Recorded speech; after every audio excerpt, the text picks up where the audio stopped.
हम क्या पढ़ेंगे, physical property of alcohol, ether और जो फिनोल चैप्टर है उसकी फिजिकल प्रॉपर्टी के बारे में पढ़ेंगे। जो फिजिकल प्रॉपर्टी है बोर्ड एग्जाम के लिए बहुत ज्यादा इंपॉर्टेंट होती है। अब हमारी जो पहली फिजिकल प्रॉपर्टी है वो क्या है, बॉइलिंग पॉइंट है। अब जो हमारा बॉइलिंग पॉइंट होता है वो डायरेक्टली प्रोपोर्शनल होता है नंबर ऑफ कार्बन के, कितने सारे कार्बन हैं, और इनवर्सली प्रोपोर्शनल किसके होता है, ब्रांचिंग के। अगर ब्रांचिंग हुई तो जो हमारा बॉइलिंग पॉइंट होगा वो क्या करेगा, डिक्रीज करेगा कंपेयर टू इसके, मतलब कि इसका ज्यादा होगा। ठीक है, अब क्या होते हैं जो हमारे हाइड्रोजन बॉन्ड बनते हैं, वो जो अल्कोहल और ईथर होते हैं वो खुद से जुड़ के क्या कर सकते हैं, हाइड्रोजन बॉन्ड को फॉर्म कर सकते हैं। नेक्स्ट क्या होता है, जो अल्कोहल होता है उनका जो बॉइलिंग पॉइंट होता है वो हाइयर होता है एल्केन से, ईथर से, और जो भी एल्डिहाइड होते हैं, सॉरी एल्डिहाइड कह रही, जो भी हैलाइड ग्रुप होते हैं उनसे क्या होता है, जो हमारा अल्कोहल होता है उनका जो बॉइलिंग पॉइंट होता है वो ज्यादा होता है। Boiling point is higher than aldehyde, sorry alkane, ether और हैलाइड से।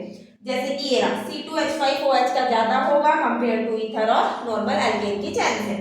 अब जो हमारी सॉल्युबिलिटी होती है, जो सॉल्युबिलिटी होती है ये क्या होते हैं, सॉल्युबल होते हैं। सॉल्युबिलिटी में क्या है, ये सॉल्युबल है क्योंकि इनके पास ये क्या फॉर्म करते हैं, हाइड्रोजन बॉन्ड को फॉर्म करते हैं, इसलिए क्या है, सॉल्युबल है। और जितना साइज इंक्रीज होगा, साइज जितना जितना इंक्रीज होता है, सॉल्युबिलिटी उतनी उतनी क्या होती है, हमारी सॉल्युबिलिटी डिक्रीज होती है, उतनी उतनी जितना हमारा साइज क्या होता है, इंक्रीज होता है, सॉल्युबिलिटी उतनी ही डिक्रीज होती है।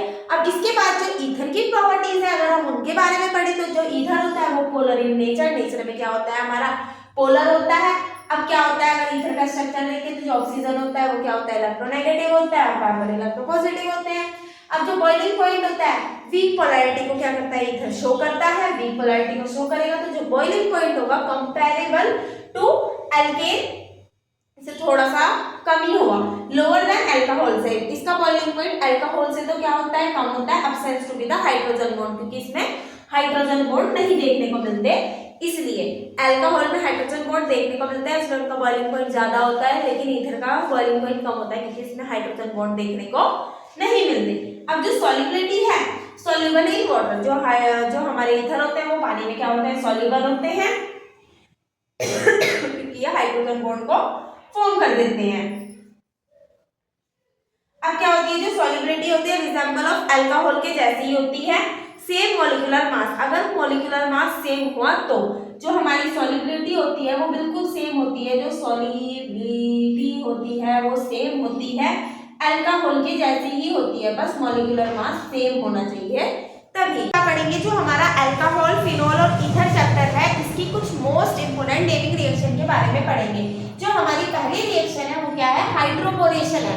अब जो हमारा हाइड्रोबोरेशन होता है इसमें हम क्या लेते हैं, एल्कीन लेते हैं, एल्कीन की B2H6 के साथ रिएक्शन कराते हैं, पेरोक्साइड की प्रेजेंस में एंटी मार्कोनिकॉफ रूल लगता है और वहां पे क्या आ जाता है, अल्कोहल आ जाता है, ईन हट के क्या आ जाता है, अल्कोहल आ जाता है एंटी मार्कोनिकॉफ रूल के अकॉर्डिंग। मतलब कि अगर हम इसके साथ रिएक्शन करेंगे, जैसे कि H2 है, H और OH टूटेगा तो जो हमारा H है वो इधर वाली साइड आएगा और जो OH चलता है वो इस वाली साइड आएगा according to Markovnikov, sorry anti Markovnikov rule. अब हमारी नेक्स्ट रिएक्शन क्या है, कोल्बे रिएक्शन है। जो कोल्बे रिएक्शन होती है इसमें हम फिनोल की रिएक्शन किसके साथ करवाते हैं, NaOH के साथ करवाते हैं, बेंजीन के ऊपर ONA आ जाता है, फिर इसके बाद CO2 के साथ इसकी रिएक्शन कराते हैं। जो हमारा CO2 होता है वीक इलेक्ट्रोफाइल की तरह क्या करता है, काम करता है। एसिडिफिकेशन कराने के बाद ये क्या बना देता है, हमारा सैलिसिलिक एसिड बना देता है। नेक्स्ट क्या है, हमारी डिमेटिमन रिएक्शन है, ये इंपॉर्टेंट है बोर्ड के लिए। अब हम क्या करते हैं, फिनोल की रिएक्शन जब हम क्लोरोफॉर्म के साथ कराते हैं एक्वस NaOH की प्रेजेंस में तो ये बेंजीन के ऊपर क्या आ जाता है, ONA और CH Cl2 आ जाता है। फिर इसकी रिएक्शन NaOH के साथ कराते हैं तो बेंजीन के ऊपर CO और COO आ जाता है। एस्टेरिफिकेशन कराने के बाद क्या आ जाता है, हमारा सैलिसल्डिहाइड आ जाता है। नेक्स्ट क्या है, हमारी विलियमसन सिंथेसिस रिएक्शन है। विलियमसन सिंथेसिस रिएक्शन में हम CH3Br से ब्रोमोमीथेन से इसकी रिएक्शन करवाते हैं, SN2 रिएक्शन होती है तो हमारे को क्या मिलता है, टर्शरी ब्यूटाइल मिथाइल ईथर मिलता है, टर्शरी ब्यूटाइल मिथाइल ईथर मिलता है। क्योंकि इस वाली रिएक्शन में क्या करेंगे, यहाँ से ये Na और ये Br क्या हो जाएगा, हट जाएगा, इसी से इसके पास जाके जुड़ जाएगा तो ये बना। अगर हम इसका नाम देखें तो 1 2 3 4 कार्बन है तो टर्शरी ब्यूटाइल मिथाइल ईथर इसका क्या हो गया, नाम हो गया। आज हम क्या पढ़ेंगे, एल्डिहाइड, कीटोन और कार्बोक्सिलिक एसिड जो चैप्टर है उसकी इंपॉर्टेंट नेमिंग रिएक्शन के बारे में पढ़ेंगे जो हमारे बोर्ड एग्जाम में आ सकती है। करती हैं। जो हमारी पहली रिएक्शन है वो है रोसेबुल रिडक्शन। इसमें क्या करते हैं हम एसिटल क्लोराइड की रिएक्शन हाइड्रोजन के साथ करवाते हैं Pb और BSO4 की प्रेजेंस में, तो हमें क्या मिलता है एल्डिहाइड मिलता है। नेक्स्ट क्या है हमारी स्टीफन रिएक्शन है। इसमें क्या लेते हैं हम नाइट्राइल लेते हैं। इसकी रिएक्शन SnCl2 और HCl के साथ जब हम करवाते हैं तो हमें इमाइन मिलता है RCH डबल बॉन्ड NH, और जब हम इसका हाइड्रोलाइसिस करा देते हैं तो हमें क्या मिल जाता है एल्डिहाइड मिल जाता है। नेक्स्ट क्या है हमारी इटार्ड रिएक्शन है। इटार्ड रिएक्शन में क्या करते हैं हम टॉल्विन लेते हैं। टॉल्विन की रिएक्शन हम किसके साथ करवाते हैं वीक ऑक्सीडाइजिंग एजेंट या फिर वीक ऑक्सीडाइजिंग एजेंट CrO2Cl2 के साथ CS2 की प्रेजेंस में कराते हैं और इसका हाइड्रोलाइसिस करते हैं, तब हमें क्या मिलता है एल्डिहाइड मिलता है। नेक्स्ट रिएक्शन है हमारी गटरमैन कोच रिएक्शन। जो गटरमैन कोच रिएक्शन है इसमें क्या करते हैं हम बेंजीन की रिएक्शन जब हम एनहाइड्रस AlCl3 और CuCl की प्रेजेंस में करवाते हैं और CO और HCl के साथ रिएक्शन होती है तो हमें क्या मिलता है एल्डिहाइड मिलता है। अब हमारी जो नेक्स्ट रिएक्शन है वो क्या है हमारी टॉलेंस टेस्ट है। जो टॉलेंस टेस्ट होता है एल्डिहाइड को पता लगाने के लिए टॉलेंस टेस्ट किया जाता है। जब एल्डिहाइड की रिएक्शन AgNH3 का होल 2 और OH आयन के साथ कराई जाती है, यानी कि इसको गर्म करा जाता है, तो हमें RCOO माइनस और 2Ag मिलता है। ये जो हमें को Ag मिलता है ये क्या करता है सिल्वर मिरर इमेज देता है, जिससे हमें टॉलेंस टेस्ट कंफर्म होता है कि एल्डिहाइड है, उस चीज में पता चल जाता है।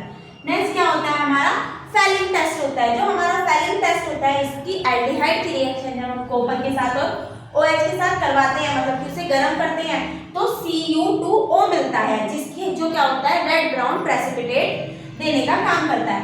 और जो फेलिंग टेस्ट होता है ये एरोमेटिक एल्डिहाइड, मतलब कि बेंजीन जैसे एल्डिहाइड नहीं देते हैं, नॉर्मल एल्डिहाइड देते हैं। अगली रिएक्शन है हमारी आइडोफॉर्म रिएक्शन। जो आइडोफॉर्म रिएक्शन होती है इसमें इसकी कंपाउंड की रिएक्शन RCOCH3 COCH3 होना कंफर्म है। आइडोफॉर्म रिएक्शन में NaOH और I2 के साथ इसकी रिएक्शन करवाते हैं तो RCOONa मिलता है और CH3I2 मिलता है, मतलब कि जो हमें CHI3 मिलता है आइडोफॉर्म उसके येलो कलर के प्रेसिपिटेट भी देखने को मिलते हैं और NaOH बाय प्रोडक्ट में निकल जाता है। अब हमारी नेक्स्ट रिएक्शन क्या है क्विंसन रिडक्शन रिएक्शन है, जिसमें एल्डिहाइड की रिएक्शन जिंक और Ag की प्रेजेंस में HCl के साथ जब हम ये रिएक्शन करते हैं तो हमें क्या मिलता है CH3 एल्केन मिल जाता है, वाटर बाय प्रोडक्ट में हमारा निकल जाता है। अगली रिएक्शन है हमारी वुल्फ-किर्शनर रिएक्शन। जो वुल्फ-किर्शनर रिडक्शन होता है इसमें क्या करते हैं हम एल्डिहाइड की रिएक्शन हाइड्रोजन NH2 के साथ करते हैं, CKO और इथाइल ग्लाइकोल की प्रेजेंस में रिएक्शन होती है तो हमें क्या मिल जाता है एल्केन मिल जाता है। अगला है हमारा एल्डोल कंडेंसेशन। जो हमारा एल्डोल कंडेंसेशन होता है इसमें क्या लेते हैं हम एल्डिहाइड की रिएक्शन जब हम डाइल्यूट NaOH के साथ करते हैं तो हमें पर इसमें एल्डोल कंडेंसेशन में एक चीज होनी चाहिए, अल्फा पोजीशन पर हाइड्रोजन होना चाहिए, ये कंफर्म है। एल्डोल कंडेंसेशन तभी होता है तो OH लगेगा, फिर जब हम इसे गर्म कर देते हैं तो हमारे को क्या मिल जाता है इन देखने को मिल जाता है, मतलब कि एल्डिहाइड से इन बन जाता है। और कैनिज़ारो रिडक्शन रिएक्शन में क्या होता है अल्फा पोजीशन पर हाइड्रोजन नहीं होना चाहिए, तो इसमें क्या करते हैं हम एल्डिहाइड की रिएक्शन कंसंट्रेटेड KOH के साथ जब हम उसे गर्म करते हैं तो हमारा अल्कोहल बाय प्रोडक्ट निकलता है और इसे डिस्प्रपोजिनेशन रिएक्शन भी कहते हैं। नेक्स्ट रिएक्शन है हमारी वोल्फ-हार्ट-जेलेंस्की रिएक्शन, जिसे हम नॉर्मली HVZ रिएक्शन भी कहते हैं। इस रिएक्शन में हम क्या करते हैं कार्बोक्सिलिक एसिड की रिएक्शन कोई से भी हैलाइड के साथ रेड फॉस्फेट में करते हैं और वाटर के साथ करते हैं तो हमें अल्फा पोजीशन पर हैलोजन क्या होता है देखने को मिलता है।